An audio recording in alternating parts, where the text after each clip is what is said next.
Muy buenas noches, les damos la bienvenida a una nueva emisión de Horizonte Sur Global, el programa de política internacional que transmite por la pantalla de Barricada TV. Vamos a repasar algunos de los principales títulos del mundo. Renunció la primera ministra sueca. La socialdemócrata Magdalena Andersson confirmó su dimisión tras la victoria de la coalición opositora en las legislativas celebradas el domingo pasado. La alianza que encabeza la extrema derecha junto a otros espacios conservadores consiguió el 49,6% de los votos, llegando a los 176 escaños, mientras que el bloque de centro-izquierda obtuvo 173. Es la primera vez que gana una coalición con el apoyo del partido ultraderechista Demócratas de Suecia. Se reabrió el conflicto entre Armenia y Azerbaiyán. Ambos países mantenían una tregua desde el 2020. El martes de esta semana se produjo un enfrentamiento que generó la muerte de 105 soldados armenios y 71 de Azerbaiyán. Armenia denuncia que varias localidades fronterizas fueron bombardeadas por su vecino. El miércoles se realizó una nueva tregua humanitaria y hasta el momento no se conocen nuevas hostilidades en la zona. Las dos repúblicas que formaron parte de la Unión Soviética protagonizaron dos guerras en los últimos 30 años por el control de Nagorno-Karabaj, región ubicada en el Cáucaso Sur. En 1988, el parlamento de esta región había votado su separación de Azerbaiyán para formar parte de Armenia. Este suceso dio inicio a décadas de conflicto que incluyen más de 30.000 muertos y el desplazamiento de millones de personas del territorio que habitaban. Venezuela será garante en los diálogos con el ELN. El presidente Nicolás Maduro aceptó la solicitud de las autoridades colombianas para ser garante de las conversaciones de paz con el Ejército de Liberación Nacional.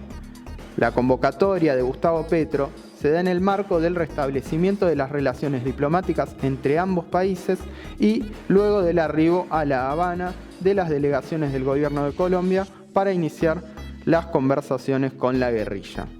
Además de Venezuela, se estima que Chile y España serán países intermediarios y Cuba será nuevamente la sede de las negociaciones. Uruguay. Paro contra el ajuste de la calle Pou. La medida de fuerza fue convocada por la central que reúne a la mayoría de los gremios y sindicatos del país, el PIT-CNT. Se estima que 1 millón de personas exigieron mejoras salariales y mayor presupuesto para vivienda y educación. Es el cuarto paro general desde que Luis Lacalle Pou asumió la presidencia en marzo de 2020. La medida de fuerza de 24 horas paralizó el funcionamiento de las principales actividades públicas del país. El presidente del PIT-CNT, Marcelo Abdala, sostuvo que el gobierno lleva un modelo de crecimiento y acumulación para unos pocos. Asumió el nuevo presidente del Congreso en Perú. Fue elegido el ex militar José William Zapata, que forma parte de Avanza País, partido que, junto al fujimorismo y el neofascista Revolución Popular, integran el bloque de la extrema derecha en el Palacio Legislativo. Williams es un ex general retirado del ejército que fue procesado por la matanza de 69 campesinos en el año 1985. Sin embargo, fue absuelto en un fallo judicial cuestionado. Su pliego fue aprobado con 67 votos de los 130 que componen la Cámara. Llegó a la presidencia del Parlamento en reemplazo de Lady Camones, quien fue removida tras la filtración de una conversación con el líder de su partido, Alianza para el Progreso. En esa conversación hablaban de priorizar una ley que beneficiaría la campaña electoral de dicha fuerza política.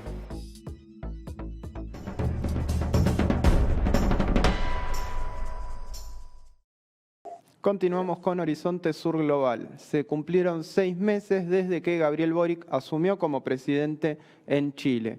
Su gobierno inició como un nuevo capítulo del proceso transformador que fue apuntalado por el estallido social del año 2019. Actualmente, este gobierno atraviesa una crisis política destaquemos principalmente lo que tiene que ver con el plebiscito realizado hace 2 semanas, en el cual más del 61% rechazó el proyecto redactado por la Convención Constituyente, el cual debía reemplazar la actual Constitución, la cual fue impuesta en 1980 por el dictador Augusto Pinochet. Conocidos los resultados del plebiscito, el mandatario anunció que se realizará un nuevo proceso constituyente, mientras que en este marco la derecha tomó como propio y festejó como propio el resultado de rechazo al proyecto de nueva Constitución. Vamos a intentar abordar todas estas temáticas. Estamos en comunicación con Juan Pablo Zanuesa, él es presidente de la Fundación Plebeya y además forma parte del Frente Amplio. Juan Pablo, te agradecemos por esta comunicación. Quiero pedirte en principio que nos cuentes, nos hagas un balance sobre este medio año de gobierno de Boric, teniendo en cuenta también si se tomaron las principales demandas que habían surgido del estallido del 2019. Hola a todos y todas quienes nos están viendo. Agradecer este contacto y sí, como tú muy bien lo decías, el gobierno de Gabriel Boric es un gobierno que podría entenderse hasta ahora en 3 momentos, ¿no? Un momento previo al plebiscito de la propuesta de nueva constitución, donde el gobierno, si bien no tuvo un rol activo en la promoción de alguna de las opciones, sí en el último tramo de la carrera tomó el sartén por el mango, como decimos acá, para poder promover al menos la lectura de esta propuesta, en el entendido que durante la campaña el presidente Boric había manifestado que las reformas que le había propuesto a la ciudadanía en función de su candidatura presidencial tenían sentido sí y solo si se aprobaba una nueva constitución que estableciera un marco distinto, ya que muchas de las reformas propuestas en campaña por el Frente Amplio y el gobierno de Gabriel Boric dicen relación con cuestiones que hasta la fecha se han intentado promover en vía legislativa y han terminado desechadas por el Tribunal Constitucional, que a esta altura del partido ha operado como una tercera cámara, ¿no? Es decir, todas aquellas propuestas, todos aquellos proyectos que se constriñen con la Constitución de Pinochet terminan siendo resueltas de manera no muy democrática en un tribunal constitucional con miembros designados entre la Corte Suprema y el Senado y el presidente, ¿no? Dicho esto, ya con este resultado adverso para las fuerzas de cambio, para las fuerzas transformadoras, incluso para los sectores reformistas moderados de la sociedad, tenemos un segundo tiempo en el gobierno. Y este segundo tiempo dice relación primero con el cambio de gabinete que se sufrió al día después, ¿no? El día después de el triunfo del rechazo sucede un cambio de gabinete donde llama la atención la incorporación de expersoneros de lo que denominamos la concertación o la ex nueva mayoría, donde aparentemente el gobierno, a mi juicio errado, entiende que el resultado del plebiscito solamente puede responder hacia un giro hacia el centro, ¿no?, del gobierno, incorporando ministerios, particularmente ministerios estratégicos, el más importante, el Ministerio del Interior, a alguien como Carolina Toá, militante del PPD, exalcaldesa de Santiago, que se caracterizó por presidir el Partido por la Democracia en el momento de más algidez de casos de corrupción en política en Chile, donde su partido era uno de los protagonistas de aquello, pero además cuando fue alcaldesa de Santiago también se caracterizó por la doctrina de la mano dura contra las protestas estudiantiles, doctrina que aparentemente ha profundizado a la luz de las últimas manifestaciones que hemos visto en Santiago. Ahora bien, también es importante entender que el gobierno ha manifestado de manera inequívoca la intención de avanzar en las reformas propuestas, así como de reimpulsar el proceso constituyente. Recordemos que de ganar el apruebo se pasaba a regir la propuesta de nueva constitución y de ganar el rechazo seguía vigente la constitución de Pinochet, pero la mayoría de las fuerzas que hicieron campaña por el rechazo entre partidos políticos y organizaciones de la sociedad civil financiadas por grandes empresarios se habían comprometido a lo que ellos denominaron el rechazar para reformar, ¿no? Es decir, rechazamos esta propuesta, pero nos comprometemos a continuar con el proceso constituyente en virtud de ofrecer una mejor, a juicio de ellos, ¿no? Propuesta constitucional a la ciudadanía. Eso también está en entredicho, ya ha generado harto revuelo, toda vez que primero el triunfo del 60% del rechazo difícilmente es atribuible a la derecha, a una derecha ideológica, a una derecha dura, sino que responde más a un triunfo avasallador de un sentido común que se instaló y que no se logró tampoco disputar desde el comando del apruebo, ¿no? Se generó este nuevo orden, este nuevo sentido común, este nuevo síntoma cultural que aparentemente de los sectores más conservadores han logrado identificar más, pero que en ningún caso responde a una militancia o a un votante duro de ese sector. No obstante, la derecha, particularmente el Partido Renovación Nacional, partido del expresidente Sebastián Piñera, se han subido el precio absolutamente con el resultado de este plebiscito, al punto de negarse junto a sus aliados de pacto, ¿no? El Partido de Evolución Política y el Partido Unión Demócrata Independiente, fundado por Jaime Guzmán, el padre intelectual de la actual Constitución, y deciden bajarse de la mesa de negociación y diálogo para continuar el proceso constituyente que se va a celebrar hoy día. Por tanto, volvemos a estar en un escenario de incertidumbre donde, por una parte, la derecha le está pidiendo al gobierno que tenga total prescindencia de este segundo impulso del proceso constituyente, y el gobierno entendiendo que tiene que asumir un rol. A mi juicio, el gobierno sí debiese asumir un rol, pero no un rol preponderante en este segundo tiempo del proceso constituyente, toda vez que hay un catálogo de reformas importantísimo comprometidos y a 7 meses casi de haber asumido el gobierno todavía no han habido avances concretos en esa línea. Y para ponerle un pelo más a la sopa, el TPP-11, ¿no? Este tratado transpacífico que el Frente Amplio y particularmente el presidente Boric, cuando era diputado, se comprometió fervientemente a rechazarlo en todas sus instancias, particularmente con el movimiento Chile Mejor sin TLC y con el movimiento No al TPP-11, y que hoy día, en voz de su ministra del Interior, Carolina Toá, parece aparentemente reviviendo o incorporándose nuevamente la idea de aprobar el TPP-11, un tratado que horada de manera profunda nuestra soberanía y entrega finalmente a las multinacionales el poder de iniciar litigios con Chile en tribunales extranjeros ad hoc para el caso donde hay conflictos de interés público y notorios y donde finalmente veríamos atados de mano la posibilidad de cualquier reforma estructural o al menos de cualquier reforma que avance en redistribución de recursos y de riqueza en beneficio de las grandes mayorías de Chile. Sin duda. Juan Pablo, muy interesante, tocaste varios puntos en tu respuesta. Te quiero preguntar por la continuidad, digo, por este camino a una nueva convención constituyente. Por un lado, te quiero consultar cómo crees que queda la legitimidad del gobierno luego de este rechazo y por otra parte, como militante del campo popular, ¿cuáles pensás que son los puntos que se deben impulsar a la hora de pensar una nueva constitución? Sí, a ver, a la hora de evaluar el proceso constituyente, como ha estado continuando, ya se han echado al menos 3 cartas sobre la mesa. Se ha planteado la necesidad de una comisión de expertos, donde hemos visto revivir, ¿no?, aquellos personajes que o se opusieron o se mantuvieron al margen del proceso constituyente, queriendo erigirse como expertos para poder decirnos qué constitución debiese guiar el futuro de Chile. Empresa bastante difícil cuando en los momentos en que tuvieron responsabilidad política no supieron leer el momento político ni las necesidades de la ciudadanía.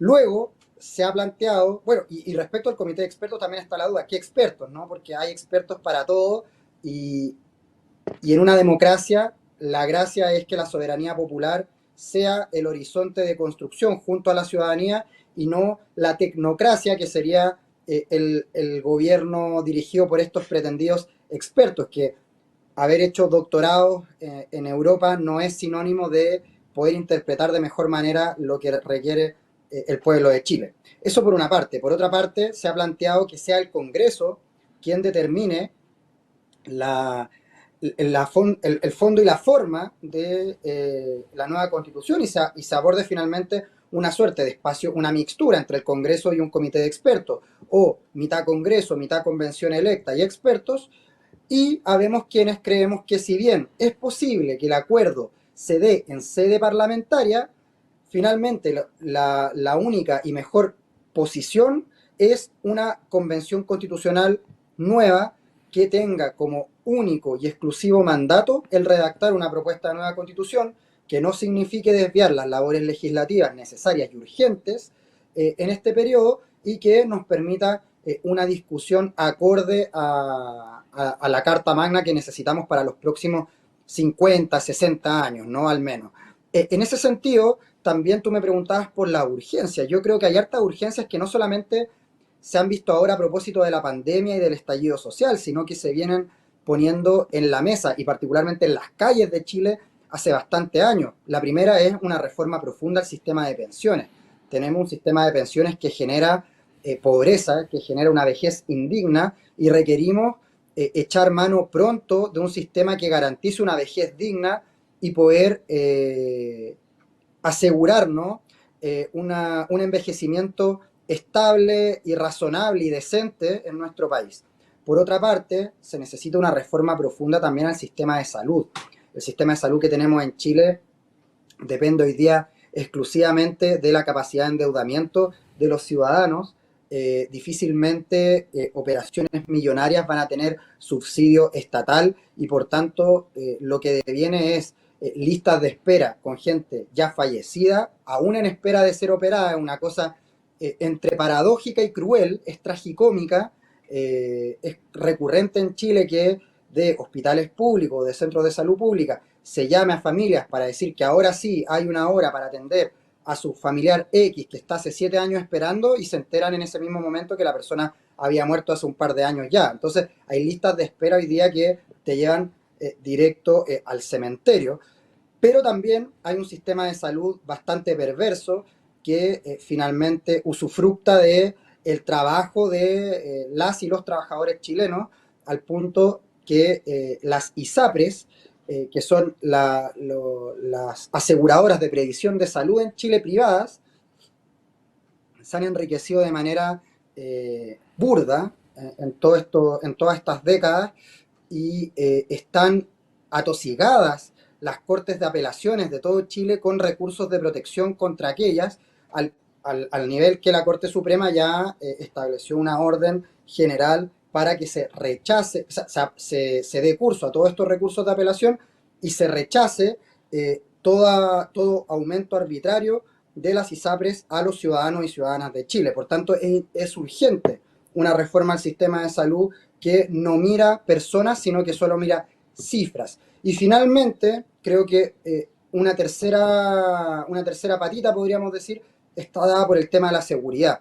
Lamentablemente, hace un tiempo podríamos decir que la sensación de temor y la sensación de inseguridad en la ciudadanía no estaba necesariamente acompañada de cifras, no era más un sentimiento creado en parte por los medios de comunicación, en parte por los delitos de mayor connotación que se estaban produciendo en Chile, no así la cantidad de delitos, pero hoy día lamentablemente estamos ante un escenario adverso en materia de seguridad donde el miedo es real, las cifras de inseguridad tienen un asidero real y por tanto se requiere una reforma en dos ámbitos. Primero, una reforma estructural a Carabineros, que es la policía uniformada que se hace cargo del orden y seguridad en Chile, que también ha sido protagonista, lamentablemente, de los mayores escándalos de corrupción que hemos vivido en este país en los últimos años, así como también se requiere una distribución equitativa, ¿no?, del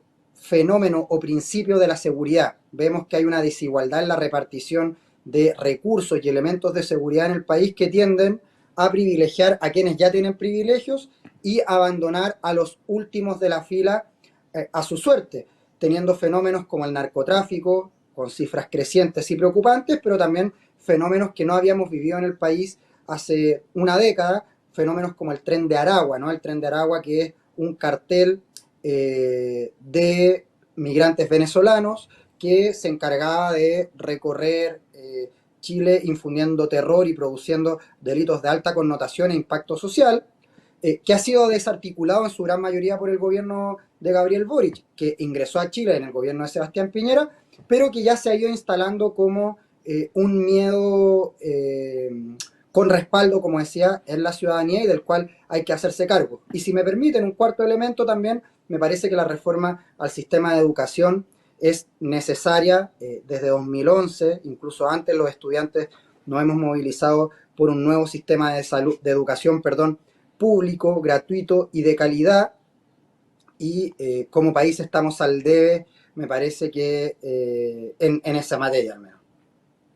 Juan Pablo, coincido con todo lo que marcás. Te quiero consultar por el lugar que tuvo la izquierda dentro de la alianza de gobierno estos 6 meses y qué se puede esperar a partir de ahora, teniendo en cuenta, como mencionabas, la llegada de Carolina Toá al Ministerio del Interior. También agrego la de Ana Lía Uriarte, perdón. Ella ahora es secretaria general de la Presidencia, también proviene del mismo espacio, de la exconcertación.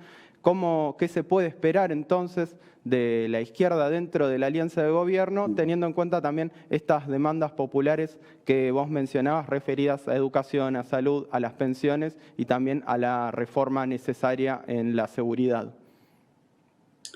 Sí, a ver, primero que todo, mantener la esperanza en que el compromiso con el programa de gobierno que llevó al presidente Gabriel Boric a encabezar este proceso siga intacto, ¿no? Más allá de las incorporaciones de la exconcertación que tenga hoy día el gobierno. El compromiso primordial es con un programa determinado donde evidentemente el presidente es el principal responsable, pero también el principal rostro a la hora de empujar aquello. Luego, sí hay ciertas llamadas de alerta, ¿no? Tú decías, Ana Lía Uriarte, que también ingresa, no solamente ingresa al gabinete ministerial, sino que además en el comité político. Y acá hay un punto que es bien relevante y que ha ido generando una molestia en algunos partidos del Frente Amplio, particularmente Revolución Democrática, el partido más grande del Frente Amplio. ¿Por qué? Porque el comité político, compuesto del presidente más 6 ministros y ministras, hoy día solamente tiene una ministra perteneciente al Frente Amplio y el resto, los otros 5 ministros, pertenecen o al Partido Comunista o a la exconcertación. Podríamos decir entonces que hay un ministro del Frente Amplista y 5 ministerios de la ex nueva mayoría que hoy día son el equipo chico del presidente, ¿no? El comité político. Eso ha generado molestia, evidentemente, en partidos como, ya lo decía, Revolución Democrática, que han hecho pública la crítica y han solicitado formalmente que Giorgio Jackson, ex ministro de la Secretaría General de la Presidencia, actual ministro de Desarrollo Social, pase también al comité político, es decir, no quitar un ministro del comité político, sino que sumar uno. Eso todavía no es una decisión del presidente, pero es un tema en desarrollo. A mi juicio, y en este sentido, evidentemente, uno nunca es imparcial, no es objetivo, eso yo creo que no existe y por tanto uno toma posiciones políticas al respecto. Me preocupa profundamente la idea de este desequilibrio en beneficio de los últimos 30 años en el comité político. Pero también es un llamado de alerta a las conformaciones políticas que hoy día somos parte de gobierno, que hemos estado en una posición más pasiva, a tomar un rol más activo de, por una parte, empujar el programa y reafirmar el compromiso con el programa de transformaciones de Apruebo Dignidad, y por otra parte también exigir que se aquilate de manera proporcional la fuerza de los partidos políticos del Frente Amplio y de Apruebo Dignidad en el gobierno. Por tanto, el rol ya no solamente se trata de ver de qué manera esto que tú denominas la izquierda, yo le pondría un apellido, inclusive una izquierda popular, logra hacer carne el postulado de un pie en las instituciones y un pie en las calles. Creo que abandonar la movilización, abandonar la demanda social, abandonar el legítimo derecho a la protesta social es un error en este caso. Asimismo, también abandonar la crítica constructiva, la crítica transformadora dentro del mismo gobierno. Me parece que son cuestiones que tenemos que ir trabajando entre las fuerzas del campo popular en Chile y que nos permita finalmente que no se hipoteque las reformas más importantes prometidas por el gobierno de Apruebo Dignidad. Sería una ilusión pedir que se cumpla 100% el programa. Eso difícilmente ocurre, sobre todo cuando no se tiene mayoría parlamentaria. Recordemos también que el Parlamento está bastante dividido y la derecha y los sectores de centro derecha tienen gran poder de negociación y por tanto de veto a las distintas reformas. Pero sí creo que al menos en materia de pensión, seguridad, salud y educación y medio ambiente, se me había olvidado también, debiésemos lograr terminar estos 4 años de gobierno con avances sustantivos o al menos habiendo pavimentado el camino para avances sustantivos. De lo contrario, lo que estaríamos pavimentando no es una reforma más profunda, sino quizás la llegada de una derecha bastante reaccionaria y peligrosa, como lo fue la que llegó a segunda vuelta, que no es la derecha institucional que hoy día incluso está poniendo en duda las reformas o el proceso constituyente, sino que es la derecha de José Antonio Kast en el Partido Republicano, que es un partido que desde el día 1 llama a votar rechazo de entrada, llama a votar rechazo de salida, pero además ha llamado a desconocer cualquier intento de continuar con el proceso constituyente, parapetándose en la constitución de la dictadura y diciendo que finalmente ese es el texto legítimo y con el cual debiésemos continuar, que tiene diputados que hace un par de semanas resolvieron a golpes diferencias en la Cámara, que tiene diputados que han desconocido cuestiones tan básicas como los derechos de la comunidad LGBTIQ+, que tienen cuestiones tan graves como que han ninguneado los derechos humanos, y si me aprietan un poco, tan grave como que han sido quienes han sido parte de la vanguardia en organizar la Internacional Conservadora junto a sectores como Vox en España, Bolsonaro en Brasil y en Argentina entiendo que también han estado articulados con la ultraderecha más conservadora, reaccionaria, violenta y antidemocrática del país. Juan Pablo, estamos un poco excedidos con el tiempo, no quiero dejar de mencionar un hecho. Se cumplieron 49 años del último golpe de Estado en Chile realizado por Augusto Pinochet, en donde se derrocó a Salvador Allende. En este marco se realizó una marcha, la cual fue brutalmente reprimida por carabineros. A esto quiero sumar también que continúa la militarización en el sur del país en respuesta en persecución a los movimientos indígenas. Dejaste clarísima la postura de una necesidad de reformar la seguridad en Chile, pero te quiero consultar en estos 6 meses de gobierno cómo viene siendo cómo viene siendo la política en materia de seguridad por parte del gobierno de Gabriel Boric. Sí, mira, lamentablemente para quienes creemos que la militarización de la Araucanía no va a resolver un conflicto de 500 años, pero también quienes estamos convencidos que el derecho a la protesta debe cautelarse y no reprimirse, es lamentable ver que se continúe con una tesis de reprimir la protesta, insisto, y de militarizar el conflicto histórico y político que tenemos en la Araucanía o Gualmapu, como le queramos decir. Por tanto, me parece que es importante que un gobierno radicalmente democrático y transformador, como lo es el gobierno de Gabriel Boric, tenga una propuesta distinta a la receta fracasada de los últimos 30 años en un sector como lo es la macrozona sur, que se ha visto afectada por diversos escenarios de violencia por parte del Estado y también por parte de grupos armados al margen del Estado, y que también logra abordar de distintas formas la canalización de la protesta social. Me parece que en ese sentido hay que ser enérgicos a la hora de condenar este tipo de actitudes y hay que ser enérgicos a la hora de salvaguardar principios básicos que son también parte de los que hoy día nos llevaron al gobierno. Todos quienes hoy día pertenecemos a la coalición de gobierno nacimos al calor de la protesta, nacimos al calor de las demandas sociales y por tanto difícilmente podemos desentendernos de nuestro origen. Creo que ahí no se admiten medias tintas, creo que hay cuestiones que han fracasado en Chile y en el mundo y son estos dos caminos de ocupar el monopolio de la violencia del Estado para reprimir la protesta y los conflictos políticos con pueblos originarios.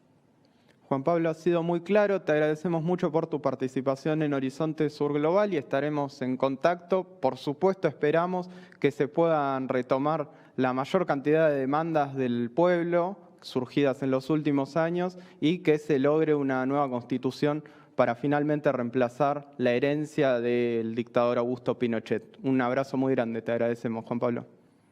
Un abrazo, muchas gracias por la conexión, nos estamos viendo y nos estamos reportando también en lo que pase en este lado de la cordillera. Que así sea, quedamos a disposición entonces. Vamos a ir a un breve corte y seguimos con Horizonte Sur Global.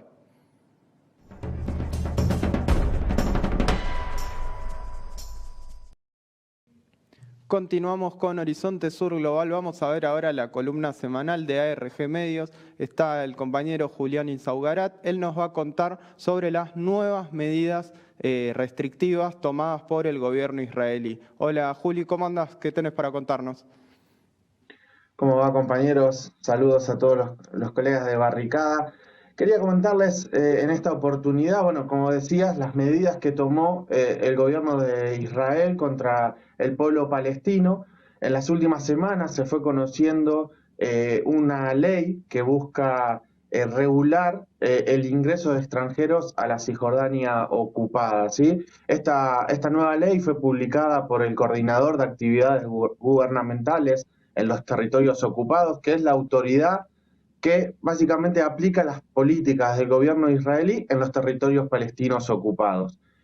Vale recordar que esta ley que se publicó en las últimas semanas había sido presentada a principio de año, un borrador que era muchísimo más restrictivo a las que finalmente se comunicaron hace apenas unas semanas y que había despertado el rechazo de la comunidad internacional en general, pero particularmente también del principal aliado geopolítico de Israel, que fue los Estados Unidos.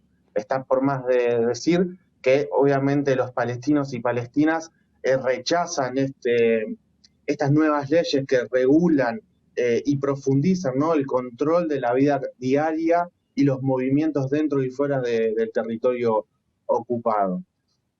La serie de reglamentos y restricciones son amplias, es un borrador, una ley de 90 páginas, pero que se destacan algunas muy graves, como por ejemplo la obligación de tener que avisarle a esta autoridad, al COGAT, sobre el inicio de una relación amorosa, ya sea un compromiso, una boda, una mudanza de un extranjero o una palestina, ¿no? El borrador original decía que debía informarse dentro de los 30 días que se establecía esa relación. Bueno, se quitó el periodo que como máximo tendrían que avisar los extranjeros, pero sigue este requerimiento de tener que avisar a la autoridad si se inicia una relación. Además, también se le imponen nuevas restricciones a docentes, estudiantes que quieran ir a Palestina, a los territorios ocupados, a hacer voluntarismo o a participar de las universidades. En un primer momento se limitaba la cantidad de personas que podían ingresar a los territorios, eso se quitó, pero sigue siendo esta autoridad la que defina y evalúe la posibilidad de actividades sospechosas o uso indebido de esa visa que se les otorga a docentes y estudiantes para permanecer en territorio ocupado por Israel. Otras de las restricciones que se conocieron y que son de las más drásticas son las visitas de cónyuges extranjeros a palestinos, ¿sí? Ahora se les puede exigir por una visita corta 70.000 shekel, que son algo así como $20.000, ¿sí? Como una especie de seña que tienen que abonar para entrar al territorio y que después se les devuelve en caso de salir. Estas imposiciones entrarán en vigencia el próximo 20 de octubre y no se aplica a las personas israelíes que visiten territorios ocupados ni en los 130 asentamientos judíos que existen en Cisjordania, ¿no? Lo que implica que las restricciones son una nueva política de apartheid por parte de Israel hacia los palestinos. Tal cual como vos lo definís, son medidas que solo se pueden definir de esa forma, ¿no? Es un apartheid, además de una enorme intromisión del Estado en la vida privada de las personas que ingresan al país. Pensemos si lo realizara cualquier otro Estado, seguramente sería noticia. Lamentablemente no nos sorprende que esto no trascienda. La avanzada también se da en diferentes ámbitos, ¿no? La política de apartheid. Varias organizaciones no gubernamentales sufrieron en los previos días un allanamiento a oficinas donde se les secuestró diferentes archivos y equipos, lo que claramente termina de comprobar que la política de la ley para la visita de extranjeros con el ataque a las ONGs significa una política de tratar de aislar a Palestina de grupos solidarios, de ayuda humanitaria y de controlar la población palestina. Juli, te agradecemos por esta columna y bueno, un abrazo grande. Muchísimas gracias. Les mando un saludo grande. Desde acá nos vamos despidiendo, les agradecemos por estar del otro lado y nos vemos la próxima.